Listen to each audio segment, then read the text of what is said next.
ඉතියාලුනේ සුබ දවසක් කියලා ඔයාලා හැමෝම අදත් මගේ MBJ Trick channel එකට සාදරයෙන් පිළිගන්නවා.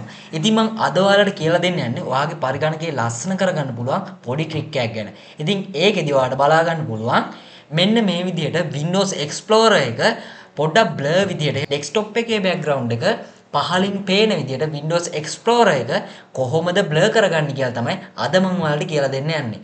එහෙනම් වැඩි කතා නැතුව අපි වීඩියෝ එකට ගිහින් බලමු කොහොමද මේ වැඩේ කරන්න කියලා. ඉතින් යාළුවනේ මුලින්ම කරන්න ඕනේ මම සුපුරුදු විදිහට පහළ description එකේ link එකක් දාලා තිනවා. අන්න ඒ link එකෙන් ගිහිල්ලා මෙන්න මේ file එක download කරගන්න. ඊට පස්සේ ඒක extract කරාට පස්සේ ඔයාට මේ file එක open කරාට පස්සේ මේ විදිහේ files හතරක් එහෙම නැත්නම් ඒකේ කොටස් හතරක් ඔයාලට දැක ගන්න පුළුවන්. ඔයාට තියෙන්නේ මේ හතරම select කරලා මේකේ copy එකක් අරගන්න.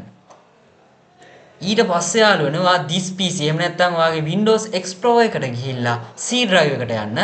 ඊට පස්සේ මෙතන program file වලට ගිහිල්ලා මෙතනින් ඔයා ඒක paste කරගන්න ඕනේ. ඊට පස්සේ මෙතනින් continue කරගන්න. ඊට පස්සේ යාළුවනේ ඔයාලට තියෙන්නේ මෙන්න මෙතන මේ register කියලා තියෙන එක උඩ right click කරලා run as administrator දෙන්න. ඊට පස්සේ මෙන්න මේ වගේ මැසේජ් එකක් આવොත් මෙතන මේ more info වලට ගිහිල්ලා මෙතනින් run anyway කියලා දෙන්න. ඊට පස්සේ කියනවා ඔයාගේ effect එක install වෙලා success කියලා. හරි දැන් අපි ඕකේ කරලා බලමු.